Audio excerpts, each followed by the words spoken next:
बोलो जयकारा बोल मेरे श्री गुरु महाराज की जय, साचे दरबार की जय। एक संत एक गांव के बाहर कुटिया बनाकर रहते थे। एक बार शाम के समय वे भ्रमण के लिए निकले और संयोगवश गांव की ओर आ गए।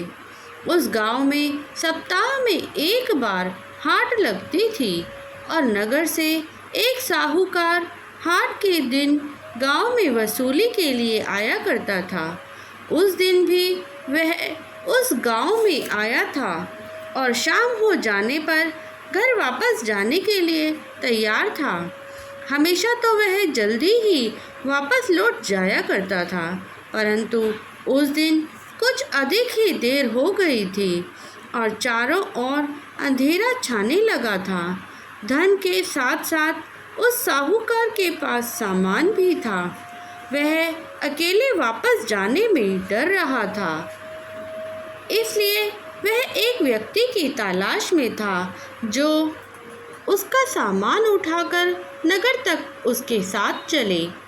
इसके लिए वह मुंह मांगी मजदूरी देने को भी तैयार था। उसने कई व्यक्तियों से बात की, परंतु उस समय कोई भी नगर जाने को तैयार न हुआ। ज्यों-ज्यों समय बीतने लगा वह परेशान होने लगा। यह देखकर संत उसके निकट गए और परेशानी का कारण पूछा। साहूकार ने उन्हें मजदूर समझकर कहा, मुझे इसी समय नगर वापस जाना है, इसलिए मुझे एक मजदूर की तलाश है जो यह सामान उठाकर मेरे घर तक छोड़ आए। यदि तुम यह सामान उठाकर मेरे साथ चलो तो मैं तुम्हें मुँह मांगी मजदूरी दूंगा।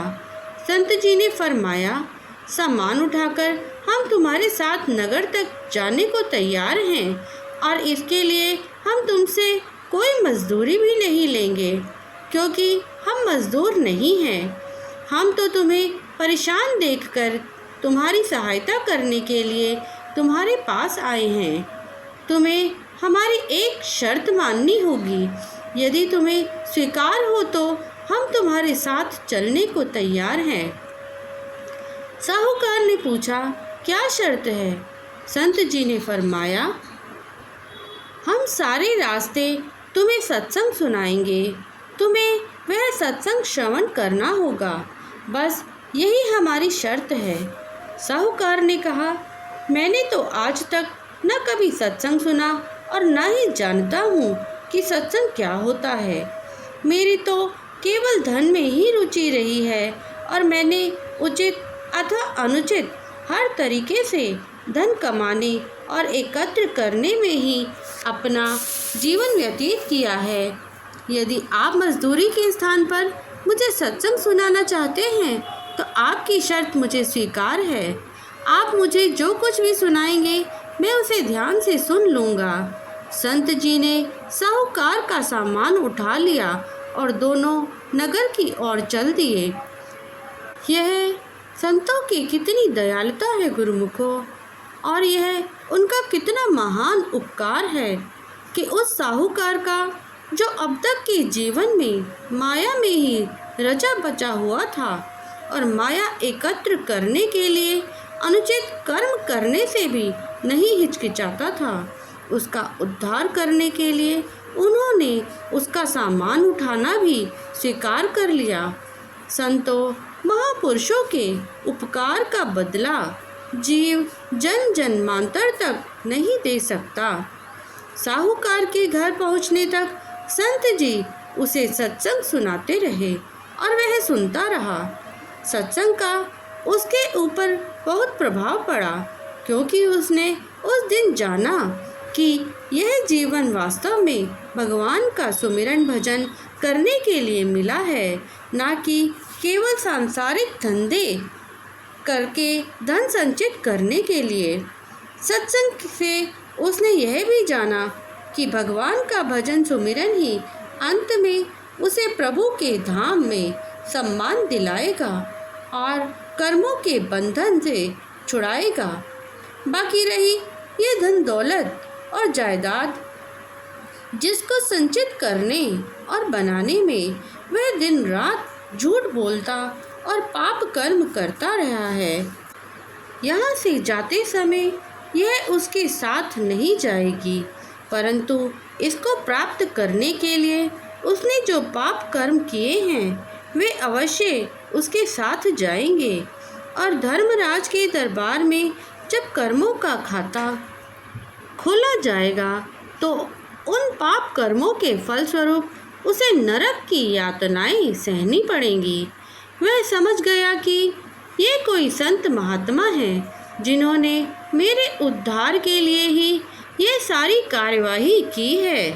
वह विनय करके उन्हें घर के भीतर ले गया और बड़ी श्रद्धा से उन्हें भोजन करवाया। तत्पश्चात उसने विनती की, मैं समझ गया हूँ कि आप कोई महान संत हैं। आपने मेरे घर तक आने का कष्ट किया, यहाँ तक कि मेरा सामान भी उठाया। इसके लिए मैं क्षमा मांगता हूँ। रात्रि बहुत ही हो चुकी है, अतः आज आप यहीं विश्राम करें, प्रातः होने पर चले जाएं। संत जी ने उसकी बात मान ली। प्रातःकाल होने पर जब संत वहाँ से जाने लगे तो उन्होंने साहूकार को एकांत में बुलाकर कहा, सेठ जी, हमारी बात ध्यान से सुनो। तुम्हारी आयु केवल 7 दिन शेष है। 7 दिन के पश्चात तुम्हारी मृत्यु हो जाएगी। तुमने हमारे साथ जो थोड़ा सा समय व्यतीत किया है और हमारा सत्संग श्रद्धापूर्वक श्रवण किया है, तो हम चाहते हैं कि इसके फलस्वरूप तुम्हारा परलोक संवर जाए और तुम्हें नरक का दंड ना भोगना पड़े। यदि तुम हमारे वचनों को मानोगे तो निश्चय ही यमों की मार और नरक की यातनाओं से बच जाओगे। सत्पुरुष श्री गुरु अर्जुन देव जी महाराज ने सत्य ही फरमाया है कि कोटि अपराध साध संगी मिटे, संत कृपा ते जमते छूटे।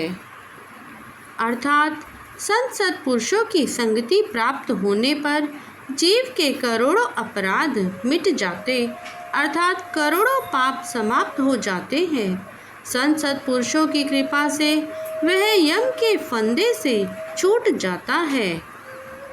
इसीलिए संत कबीर साहिब जी फरमाते हैं, सुख देवे दुख को हरे, दूर करे अपराध, कहे कबीर वे कब मिले, परम स्नेही साध। अर्थात संत जी के मुख से ये वचन सुनकर कि 7 दिनों के पश्चात उसकी मृत्यु हो जाएगी, साहूकार के होश उड़ गए। अतएव उसने संतों के चरण पकड़ते हुए कहा, आप जैसा कहेंगे मैं वैसा ही करूँगा। संत जी ने फरमाया, तो सुनो, हम तुम्हें नाम मंत्र देते हैं, तुम इन 7 दिनों में मन चित्त लगाकर इसका जाप करना। यह कहकर संत जी ने उसे सच्चे नाम की दात बख्शी।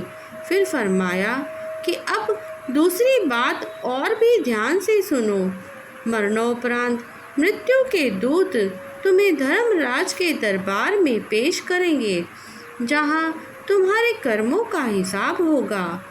वहाँ तुम्हारे कर्मों का विवरण देखकर तुमसे पूछा जाएगा कि सारी आयु धन संपत्ति के लिए पाप कर्म करने के फलस्वरूप तुम्हें नरकों में जाना होगा, परंतु जो थोड़ी सी घड़ियाँ तुमने संतों की संगति में व्यतीत की है और उनका सत्संग श्रवण किया है, उसका फल तुम्हें 4 घड़ी वैकुंठ निवास में मिलेगा।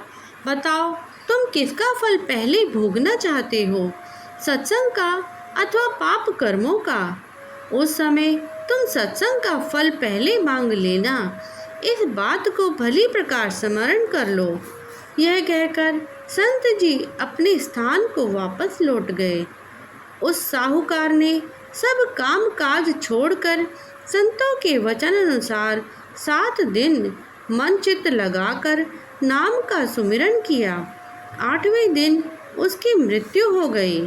धर्मराज के समक्ष पेश किए जाने पर उसके कर्मों का खाता खोला गया और जैसा संत जी ने कहा था, उससे पूछा गया कि तुम पहले सत्संग का फल भोगना चाहते हो या पाप कर्मों का।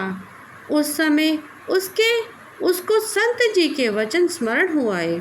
अतएव उसने उनके कथन अनुसार सत्संग का फल पहले मांग लिया।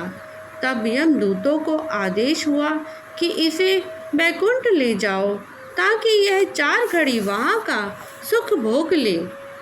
दूत उसे बैकुंठ के द्वार तक ले गए और उससे कहा कि हम लोगों को बैकुंठ के अंदर जाने की आज्ञा नहीं है, तुम अंदर चले जाओ, परंतु याद रखना कि हम यहीं खड़े तुम्हारी प्रतीक्षा कर रहे हैं। 4 घड़ी के पश्चात तुम अपने आप बाहर आ जाना, देर मत करना, अन्यथा हम तुम्हारी बुरी गत करेंगे।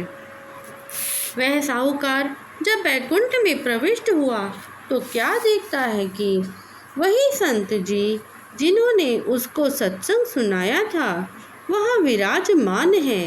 साहूकार दौड़कर उनके चरणों से लिपट गया।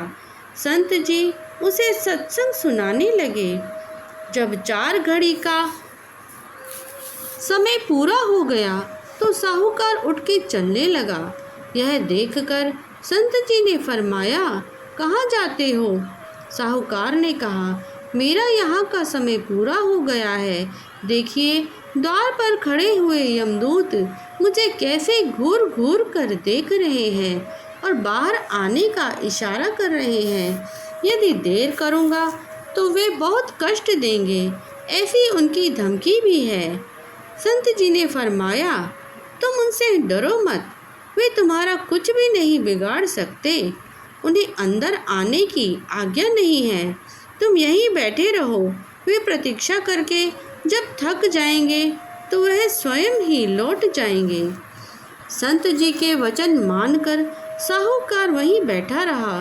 बेचारे यमदूत परेशान होकर धर्मराज के पास लौट गए और सब वृतांत कह सुनाया। धर्मराज ने कहा, संतों की जैसी मौज है वैसा ही होने दो, क्योंकि कुदरत की ओर से संत सत्पुरुषों को पूरा अधिकार है कि वे जो चाहे करें। वे जिस पर दयाल हो जाए उसके कर्मों का लेखा भी फाड़ सकते हैं। गुरुमुखों, ये है संत महापुरुषों की पावन संगति की महिमा एवं महानता। इसीलिए देव ऋषि नारद जी ने इसे अमोघ बतलाया है। अतएव हम गुरुमुखों को अपने भाग्यों की सराहना करनी चाहिए कि हमें पूर्ण संत महापुरुषों की चरण शरण, उनकी पावन संगति और उनका मार्गदर्शन प्राप्त है। अब हमारा कर्तव्य है कि उनके वचनों को हृदयंगम कर उनकी अक्षरशः पालना करें और अपने मनुष्य जन्म को सफल एवं सार्थक कर लें। बोलो जयकारा बोल मेरे श्री गुरु महाराज की जय, सांचे दरबार की जय। सौभाग्यशाली गुरुमुखों, आज का यह वीडियो यदि आपको अच्छा लगा हो तो इस वीडियो को लाइक कीजिए, ज़्यादा से ज़्यादा इसे शेयर कीजिए और यदि आपने अभी तक इस चैनल को सब्सक्राइब नहीं किया है तो प्लीज़ इस चैनल को सब्सक्राइब कीजिए और कमेंट में जय सच्चिदानंद जी ज़रूर लिखें। जय सच्चिदानंद जी।